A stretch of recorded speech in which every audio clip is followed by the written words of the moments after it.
Hello guys, good morning. दोस्तों, आज बात करेंगे सिंपल सेंटेंस की, या यूँ कहिए कि प्रेजेंट, पास्ट और फ्यूचर के जो इंडेफिनिट टेंस होते हैं उनकी बात करेंगे। जैसे कि सबसे पहला अपना टेंस आता है प्रेजेंट सिंपल, उसके बाद आएगा पास्ट सिंपल, फिर आएगा अपना फ्यूचर सिंपल।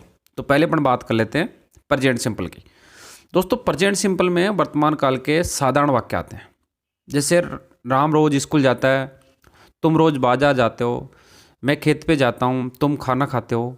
ऐसे सेंटेंस है जो हमेशा प्रेजेंट सिंपल में आते हैं। और इस टेंस का जो फॉर्मूला होता है बड़ा सिंपल होता है।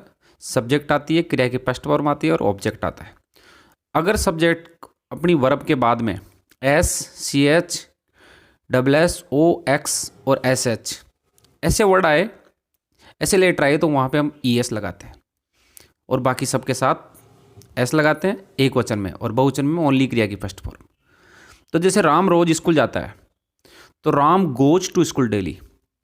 अब राम सब्जेक्ट हो गया, क्रिया हो गई गो, तो गो के अंत में ओ है तो यहाँ पे ई एस लगा देंगे। Ram goes to school daily. तुम रोज बाजार जाते हो, तो you go to market daily. अब यू बहुवचन है, इसलिए क्रिया की ओनली फर्स्ट फॉर्म आएगी।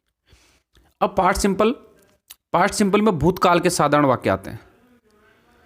जैसे पिछले रविवार में उदयपुर गया, तो यहाँ पे काम कंप्लीट हो चुका था। कल राम और श्याम ने क्रिकेट खेला, यहाँ भी काम कंप्लीट हो गया था। तो इसमें पास्ट सिंपल में क्या होता है, क्रिया की सेकंड फॉर्म आती है, बस ये सबसे इंपॉर्टेंट है। सब्जेक्ट ऑब्जेक्ट तो आएगा ही, उसके साथ में क्रिया की सेकंड फॉर्म आती है। पिछले रविवार में उदयपुर गया, तो लास्ट संडे आई। अब जाने की सेकंड फॉर्म होती है वेंट।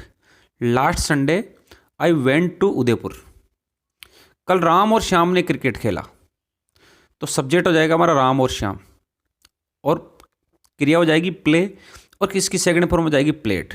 तो Ram and Shyam played cricket yesterday. कल राम और श्याम ने क्रिकेट खेला या खेला था, तो Ram and Shyam played cricket yesterday. तो प्रेजेंट सिंपल में तो क्रिया में एस या ई एस या क्रिया की फर्स्ट फॉर्म, और पास्ट सिंपल में क्रिया की सेकंड फॉर्म। बस इतना सा माइनर डिफरेंस है। अब आता है हमारा फ्यूचर सिंपल। दोस्तों, फ्यूचर सिंपल में भी क्रिया की फर्स्ट फॉर्म आएगी, लेकिन यहाँ पे क्रिया से पहले विल और सेल का यूज होगा। अगर हमारा कर्ता, हमारा सब्जेक्ट आई और वी, यानी मैं, वी यानी हम हैं, तो हम सेल लगाएंगे, बाकी सारे कर्ताओं के साथ विल लगाएंगे। जैसे एक सेंटेंस है, अगले सप्ताह मदन अमेरिका जाएगा। अगले सप्ताह अमेरिका जाएगा, दैट मीन्स काम भविष्य में होगा। तो मदन हमारा नाम है, तो यहाँ पे विल आ जाएगा। क्रिया की फर्स्ट फॉर्म गो आ गई, तो Madan will go America. Madan America जाएगा नेक्स्ट वीक, अगले सप्ताह। शाम को सरिता फिल्म देखने जाएगी, तो Sarita will go to watch movie at evening. दोस्तों, यहाँ पे दो क्रिया हो रही है, देखना और जाना, लेकिन हमारा जो टेंस का प्रभाव है वो पड़ रहा है जाने पर। हमारी जो मेन वर्ब है वो हो गई हमारी गो। तो सरिता शाम को फिल्म देखने जाएगी, तो Sarita will go to watch movie at evening. Future simple में हमें सिर्फ इतना ध्यान रखना है, क्रिया की फर्स्ट फॉर्म आएगी, लेकिन आई और वी है तो सेल, बाकी सबके साथ विल।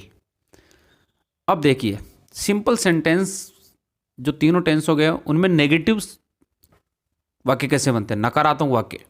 जैसे राम पुस्तक नहीं पढ़ता है, पॉजिटिव तो जाता राम पुस्तक पढ़ता है, लेकिन राम पुस्तक नहीं पढ़ता है। पास्ट में है उसने खाना नहीं खाया था, और फ्यूचर में है मैं कल स्कूल नहीं जाऊंगा। ये सारे नकारात्मक वाक्य। इनमें क्या होता है, प्रेजेंट टेंस में जब नकारात्मक वाक्य बनाते हैं तो डू और डज और नॉट आता है। पास्ट में डिड नॉट आता है, और फ्यूचर में सेल, विल और नॉट, बाकी सबके साथ क्रिया की फर्स्ट फॉर्म। रवि पुस्तक नहीं पढ़ता है, तो Ravi does not read book. अगर रवि की जगह कोई बहुवचन का करता होता तो यहाँ पे डज नॉट की जगह आता डू नॉट। उसने खाना नहीं खाया था, तो he didn't eat dinner. Past simple में नेगेटिव वाक्य में ओनली डिडंट आता है, भले कौन सा सब्जेक्ट हो। और मैं कल स्कूल नहीं जाऊंगा, तो I shall not go to school tomorrow. यहाँ पे आई और वी की बजाय कोई दूसरा सब्जेक्ट होता, तो हम यहाँ पे विल नॉट का यूज़ करते। तो नकारात्मक वाक्य बनाते समय हमें एक चीज़ ध्यान रखनी है कि प्रेजेंट में तो do not, does not, past में डिड नॉट, और फ्यूचर टेंस का जब हम नकारात्मक वाक्य बनाएंगे फ्यूचर सिंपल का, तो हमें विल नॉट और शेल नोट का यूज़ करना है। बाकी पॉजिटिव और नेगेटिव में ज़्यादा डिफरेंस नहीं है, पर do not, does not, did not, shall not और विल नॉट का यूज़ करेंगे। अब हमारा आ रहा है इंटरोगेटिव सेंटेंस। अगर हम सवाल बनाएं, क्वेश्चन बनाएं, तो कैसे बनाएंगे? क्या आप अखबार पढ़ते हो?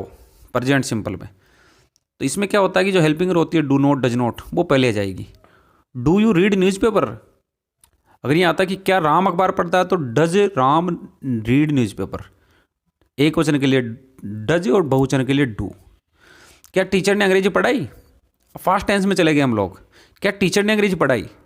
तो did. Past tense, past simple में जब कोई क्वेश्चन बनाएंगे तो हमेशा हम डिड का यूज करेंगे। डिड हेल्पिंग वर्ब पहले आ जाएगी। तो डिड टीचर टीच इंग्लिश? क्या मैंने फल खाया या फल खाया था? तो डिड आई ईट फ्रूट। क्या तुम मेले में जाओगे? ये हो गया फ्यूचर सिंपल का इंटरोगेटिव सेंटेंस। क्या तुम मेले में जाओगे? एक सवाल पूछा जा रहा है आपसे। तो यह क्या हो जाएगा? आई और वी के साथ तो सेल और बाकी सबके साथ विल, ये पहले आ जाएंगे सब्जेक्ट सेंटेंस के। क्या तुम मेले में जाओगे? तो will you go to fair? क्या तुम स्कूल जाओगे? तो will you go to school? क्या तुम खाना खाओगे? तो विल यू ईट फूड? तो इंटरोगेटिव सेंटेंस में हमें क्या करना है? सहायक क्रियाएं पहले रखेंगे।